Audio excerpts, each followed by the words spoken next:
Told Helen wins a half length. Zach Manelli second. Welcome to Greyhound Gossip. Peaky Blinders start cheering for Tommy Shelby wins the WA Sprint Championship final. Featuring Peter O'Neill and Leia Ernest. Mozza moves up to Mermaid Manelli. Fab's Gem 3 deep. Here comes Fab's Gem. Hard style Rico by 5 lengths to Simon Told Helen. Third Tommy Shelby. This segment is dedicated to the discussion and promotion of greyhound racing.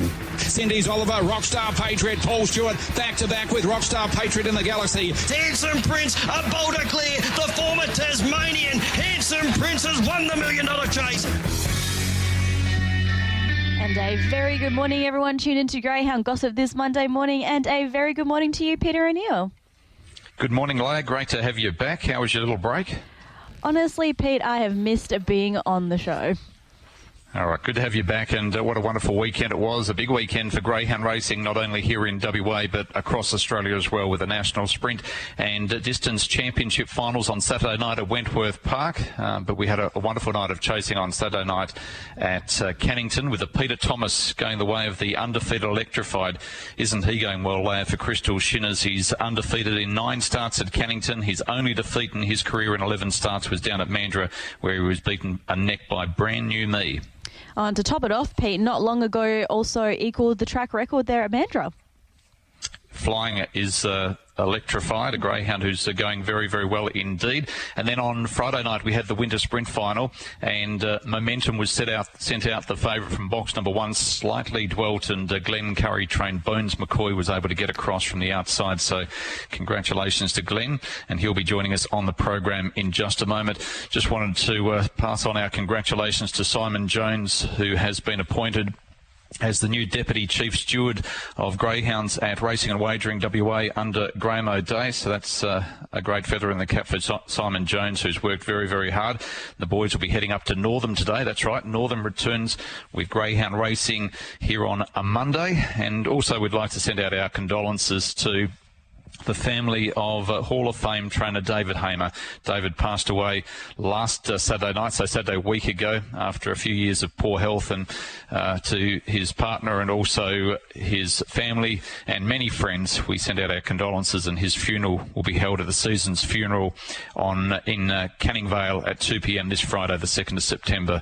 And last Saturday night, Leia, the handlers in race number 6, they wore black armbands in respect of the late David Hamer, who trained some outstanding chasers over the years, and I think he was the inaugural leading trainer, and he won the premiership 4 to 6 times from memory. So he was outstanding and was inducted into the Hall of Fame many years ago. So a sad loss to the industry, but I'm sure he'll be well thought of as we count down to his funeral on Friday.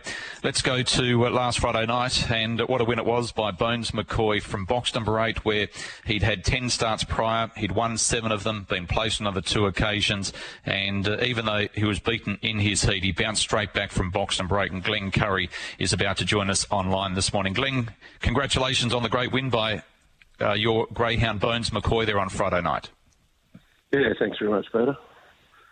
Must have been a big thrill for you. Just before we get to Friday night, did you listen to the preview on Chasing Winners on Friday morning? All of us went for Momentum. We thought with the fact that he had box number 1, he might be able to hold your bloke out, but he was just too good, and he does love the pink, doesn't he? Oh, it goes great from the pink, but yeah, I was surprised everyone jumped off. You know, he did have 3 weeks off. He pulled a toenail out. He was a little bit underdone in the heat. But, yeah, we were pretty confident he was going to go good. Were you fairly confident once he led as soon as the boxes were up? Oh, yeah. Not too many go past him once he leads. Yeah. He's been a wonderful chaser for you, hasn't he, Glenn? The fact that he's now had 70 career starts, he's won 35 times, and he's won in excess of $160,000. It's remarkable for you and the syndicate. Oh, yeah, the dog's super. Like, since he's been here, I think he's just won under 120 grand. For a 400-metre dog, that's unbelievable. His record since April has been sensational, Glenn. 11 wins across Mandurah and Cannington. Do you plan on travelling with him at all, or are you keeping him in WA? No, he'll stay here. We thought about going to the Southern Stars heats, but we couldn't get a flight a few weeks back.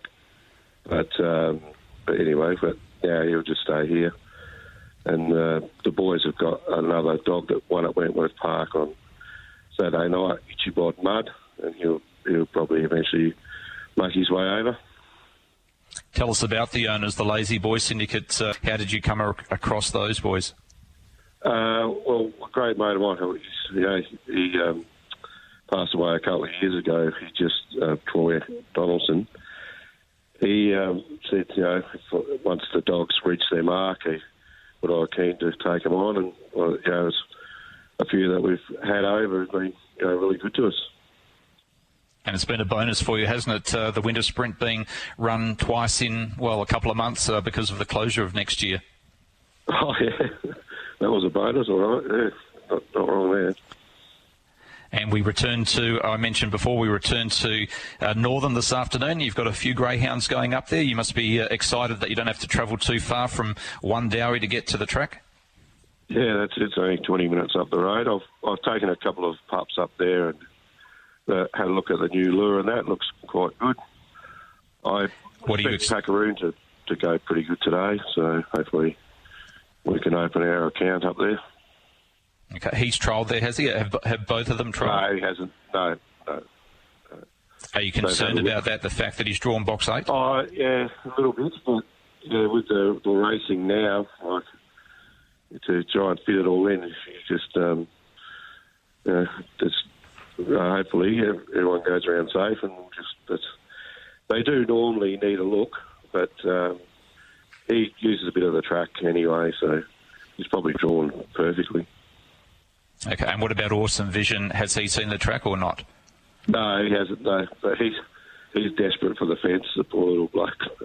Anyway, he'll learn. All right, mate. Good luck there. Enjoy the day. It should be a beautiful day, sunny day, heading up to Northern this afternoon. The first race gets underway at 1:39, so we're looking forward to heading back up there. And well done again with Bones McCoy there on Friday night. Thanks very much, Peter. Good on you. Glen Currie joining Leia and I on Greyhound Gossip this morning after taking out the winter sprint final there on Friday night down at Mandurah. Let's go back to the announcement on Friday night of the Australian Greyhound of the Year, and the winner was a little bitch who took out the $1 Million Chase earlier this year. They're racing. She's a Pearl. She nailed the start. Straight to the lead. And she's 2 lengths in front going through the first corner. Photo Man to second. Good Odds Cash into some trouble, and Coast Model getting up on the rails. They're followed then by Richard Honor. Next came Rinka Riley, Doonan, Good Odds Cash. And last is Zampedes. But it is She's a Pearl in full flight at the home turn. She led it by 6 on Coast Model. Richard Honor getting up on the inside. But this is greatness from a champion. She's a Pearl wins the Tab $1 Million Chase, beats Coates Model and Richard Honor. 4th in Photo Man. They're followed by... Well, what a win. She's a Pearl taking out, and what an exciting call. It brings back the hairs on the back of your neck to stand up, and Matt Jackson called the Nationals brilliantly on the weekend as well. But She's a Pearl taking out the $1 Million Chase, and she had a remarkable career and year, and we are about to be joined by 2 of her owners in Joe Lanutti and also Jason Lincoln. First of all to you, Joe, that must bring back some great memories. Good morning, Peter, Leia, Jason, everybody. Yeah, it does, Pete. It's, I could listen to that all day long. It was good to have her back the other day. And yeah, absolutely. She's she's once in a lifetime bitch for us. 13 wins in a row, and yeah, we're just going to sit back and enjoy the ride. And Jason, as I say, good morning to you. Leia Ernest is with us as well. Were you confident going towards the award ceremony there on Friday night, or did you think that she might get toppled? Look, I'll be honest with you. I actually didn't think about it too much. I would have thought that, I just sort of said on the pen that, if they sort of pick it by, CVs, then Gypsy Y will win it. If they go for want of a better way of putting it, the dogs that sort of, I guess this is going to sound bad for Gypsy Y, but the ones that actually acted like champions at the year. I mean, Gypsy Y won 4 Group 1s, but I reckon she SP'd $10 every time, so she just won what she wasn't expected to. Whereas the other 3 dogs that I talk about, sort of Aston Ruby, she's fast, and She's a Pearl. They were big crowd drawers for the year, and always the centre of attention when they race. So, yeah, look, short answer, no, not at all, really, Pete. It was a big shock. She is a very impressive greyhound, Jason, and she's won the $1 Million Chase once this year, and we're having it again around, September 24th. It'll be coming up, and could be the first greyhound to make the $2 million in 1 year. Yeah, it'd be something else if she could do that, that's for sure. I mean, obviously we're in a different era with regards to prize money. Fernando Bale won $1.3 million when there would barely have been a race worth over $500,000. So he's both he, Fana Bale, Dinah Double One, sort of staggering achievements by both of those. But yeah, look, in terms of Pearl, she was very workmanlike there on Friday, and we're a step closer. She's drawn the one in the final, so with a bit of improvement on her side, she hopefully, fingers crossed, should be able to qualify in any case. Looking forward to that, Jason. Joe, what was the highlight for you going through the year? And you must have been thrilled when she was announced as the Australian Greyhound of the Year, because she joins some greats now. Oh, yeah, ridiculously honoured. What huge thrill, Pete. She's won 18 of the last 13 in a row. So we've had her for 14 starts. She got beat on debut for us, and then she's won 13 straight. My highlight would have to be the Tamora Cup, Pete, which is sounds silly, but she went there and took on a really strong field. And Ferdinand Boy and Co. and even another dog of ours, Sacred Stance, that's sort of gone to another level. And she came from off the pace where Castle Warrior found the front. We had to run him down, and it's a dog that had just won the Bulleye Gold Cup, or he went and won the Bulleye Gold Cup after that in about 25.8. So she showed that she had another string to her bow there when she ran him down. And I just think that little break from Andy and Jody away from Wenny took her to Samoa, and she beat the Country Cup's king and Ferdinand Boy as well. And I just think that was the making of her. And then, I don't know, that's funny. I should be saying the Eagle, the MDC, but that was my highlight, the Tamora Cup for sure. She's been on the sidelines for a little while. Can you tell our listeners the reasons for that? And also, what did you make of her return there last weekend? Yeah, she was on season, and then we did all the Lords did the hard work to get her back, and then she was 24 hours away from racing at Goulburn in a heat of the Southern Stars, and she just hurt her hip support a little bit, enough to pull us out of that race. Just taken another 3 weeks or so to get her right for the MDC series. So nothing ridiculously major, but she's too important to risk. So we've just waited there. And to answer your second question, on Friday, I was at my daughter's wedding, so I'll be honest, Pete, I was up the vineyards at the Hunter Valley, and I had bugger all reception. The reception, as you do when you're watching the race on your phone, works very well until the green light goes on, and then she jumped okay, and then it froze for about 10 seconds, and then she was in front, and then it froze for about 10 seconds, and she fell in. So I haven't even watched the replay yet. So then I did about 20,000 at the wedding. So thanks very much to everyone involved. I'll have to watch the replay, but I got to watch the 24 seconds in about 4 seconds, Pete. All right, I'll ask Jason in a minute when we let you go, because we've got a few other questions to ask Jason about the Nationals and so forth, and we appreciate your time this morning, Joe. That Jason caused a bit of a stir, or got people talking at least, which I think is good about greyhound racing, when he mentioned the match race between She's a Pearl and Wow She's Fast, and the two of them head the market in the $1 Million Chase. She's a Pearl with Tab Touch at $4.20, Wow She's Fast at $9. Do you think the match race will go ahead? This question for me, Pete? Yeah, for you, Joe. Yes, please. Yeah. Sorry. I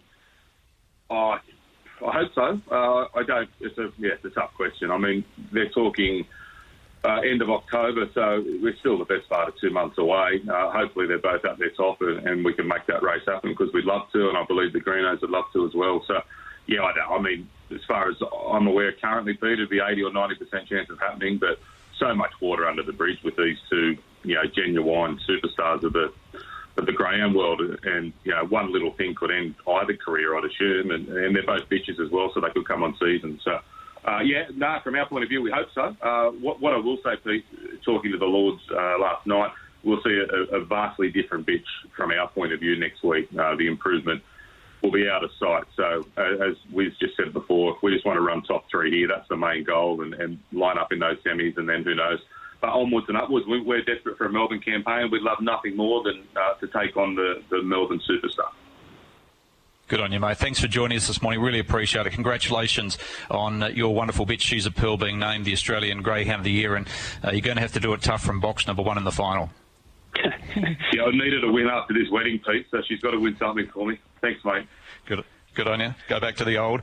So Joe Lanutti joining us this morning on Greyhound Gossip. What did you make of the run, Jason, there last Friday night? Look, I mean, probably like everyone else, I got at first glance, visually, you thought, oh, geez, she's only fallen in there. But post-race, when you do the data on it, Aston Barak won the other heat. He went just shy of 2 lengths faster than her overall, but his run home time was only half a length faster. Again, that's where your eyes can sometimes trick you. If you watch the 2 replays, you'd have thought that she's gotten very, very tired late and should have run significantly slower, you'd have thought, on the way home. But I guess where she lost most of her time or ground on Aston Barak was at the start. I mean, she was last away, which we're not used to seeing, Pete, and then she had to work pretty hard in the first part of the race to work around the early leader. And the dog that ran second to her, Father Rick, look, he wouldn't be, wouldn't have the biggest CV or the biggest profile around, but he's a 29.60 dog at Wentworth Park that's won 15 of 30, something like that, Pete. He's got a great strike rate and he's a very, very strong dog. So as I said, once I checked out the data, I was less disappointed with her and more impressed with the second dog, to be fair. And as Joe said, she's going to improve infinitely. The only hope is, and this is why you've got the top trainers, the only hope would be that hasn't flattened her a little bit. But, I'd expect to see a sharper looking Pearl on Friday. Gee, it was a brilliant run by Panama Pepper. You would have been impressed with Pepper's run the other night. Drawn box number 5 in the Richmond final. Give Leia some confidence about your thoughts going into Friday night. Well, I'm part of the team now, Pete. I would have spent the best part of half of last week bringing around trying to get that trial for Steve last week. So that's all in tongue-in-cheek. We were able to, fortunately, get a trial for Panama on Monday, which was fantastic. There were a few issues trying to get it a little bit earlier, which we wanted, but because they've only got the finish over there with that Sunday race meeting, we had to go Monday with him. And Steve sort of said in the press he wasn't. He was underwhelmed, I guess, with what time he ran. But I think the new Richmond track, Pete, is a bit trickier and a bit more nuanced than the old one. Like if you'd have went around there first look on the old one and run probably as far outside of the standard, in inverted commas, as he did there last week, you might have been a bit more disappointed. But as I said to a few people, it's a trickier track these days, that track there at Richmond, and he showed the benefit of it there Thursday night, ran blistering time. And I would have thought that if he finds the bunny in the final, again there on Friday night, he'd go very, very close to breaking Good Odds Cash's record, I would have thought.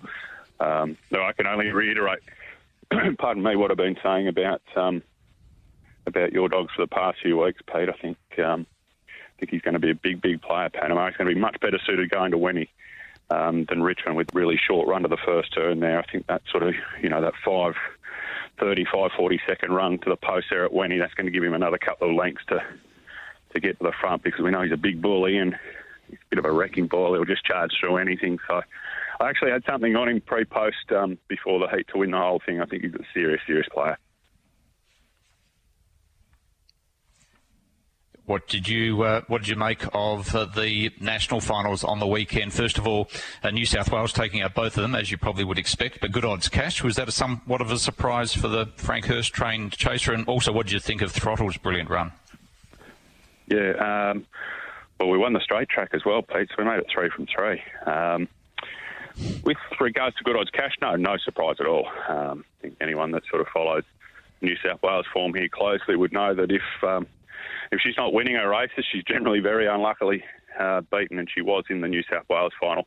I know she only qualified as the wild card, but she's half a step out of crossing straight to the top and leading all the way in the New South Wales final. So there was no surprise about her win. A little disappointing with the way Simply Limelight's attacked the line his past couple of starts. I'm an unabashed fan of the dog, but yeah, just the way he's gone when he's found the bunny, his past couples raised some red flags. I'm not 100% sure that he hit the line with the gusto I'd normally expect there. And look, she just stuffed it out. Was too good for him. Good odds cash.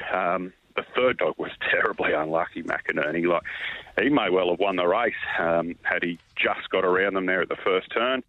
And Throttle was super. The issue with him was obvious, wasn't it, Pete? His lack of early speed is going to count against him, especially in the eastern states. I mean, he may well get away with it over there in WA on occasion in lesser company. But when you're over here in these big race heats, big race finals, you can only sort of come out in 570. It's always going to be tricky. But, yeah, he's got a massive motor. I'm not sure what races Dave will target with him. I would have thought the Hume Cup, 600 metres, Group 1 around the Meadows coming up in the next month or so, Pete, would be a very suitable affair if they wanted to go that way. But, otherwise, he's going to be competitive in pretty much everything he contests. Jason, what were your thoughts on Zabel's run in the national distance? Yeah, he went super, didn't he? Look, when he got straight to second behind Estrella, certainly running past me at the 700 boxes on the final occasion, and look, a little bit flippantly on the odd occasion, Pete, but that's, you got to entertain as well. Sort of said that I thought, that Super Australia was a complete moral in the race, but as I said, halfway down the back, coming past me at the 700s, I was a little concerned that Zabel was making ground pretty rapidly, but she's just become a lot stronger these days, Estrella, and you know yourself, Pete, if you're running 41.60 on the bunny, you're rarely, if ever, going to get run down. The second dog's gone super, and as I said in the weeks leading up to this race, there is a severe lack of depth in the staying ranks in Australia at the moment. I think they'd be crazy to send the dog home. I'd be going on to Melbourne for the Sandown Cup and those sort of races. I certainly got out of my chair, not that I'm parochial at all, but when I saw Zabel making ground, more so not for the fact for WA to win, but just to stick it up you, I thought this is going to be interesting. There's no better motivation than spite, Pete. You know that. Yeah. Just before we let you go, how did you take the shipwrecks on Friday and Saturday night? Well, see, now that I've got this ambassador role with Punters HQ, and Joe didn't let on, so, he'll ring me. It'll be, let's say it's a Wednesday. I went to Wenny a couple of Wednesdays ago. Oh, where's you going to Wenny? I said, yeah, Joe, I'm going to Wenny. Do you mind just going and saying good day to a few first-time owners for me? Yeah, no, good as gold, Joe. How many you got to go? Oh, I've got about 55 of them there, so just spend a bit of time with them, take some photos, sign some autographs. I'm on the payroll there now at HQ, and again on Friday night, you know me, P, I like to go home early. I don't like to drink too much, but I was dragged out by, some of the other owners of She's a Pearl and pretty much forced to, help them bring in the early hours of the morning. So yeah, it was tough, but these are the things you've got to do. Yeah, shipwreck's a drink, by the way, for anyone that's listening in, and also a very good greyhound. Now, but it's how you feel in the morning after too many of them, Pete.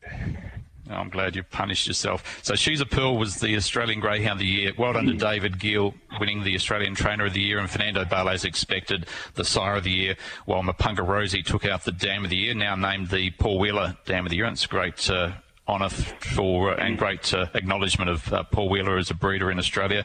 And also great to see a couple inducted into the Hall of Fame, Barsha Bale and also Marty Hallinan. Yeah, well, Barsha Bale, first and foremost, has been a complete breed shaper, hasn't he? Lightly raced dog, broke a track record on debut, and how often do we see those greyhounds get to the upper echelons of the sport? Not necessarily always on the track, but it's always an indication of a potential stud dog. Wonderful, wonderful greyhound himself on the track, but an even better sire. So that was an award that was pretty obvious. And the Marty Hallinan one, I guess, was just a matter of time before they were added to the Hall of Fame. His contribution to the breeding game has been outstanding, and with the involvement of the two boys, I'm sure it'll live on for many, many, many more years, Pete. But there wouldn't be a person who follows greyhounds that's not familiar with the zipping prefix, and I'd say we're going to see it around for a lot longer yet. All right, Extra Malt was the run of the year, and Stevie White, who's a catcher, I believe, in New South Wales, isn't he? Won the Denise. A quick one. I know it won't be really relevant here on Perth radio, but worth mentioning. Stevie, I obviously has some learning difficulties.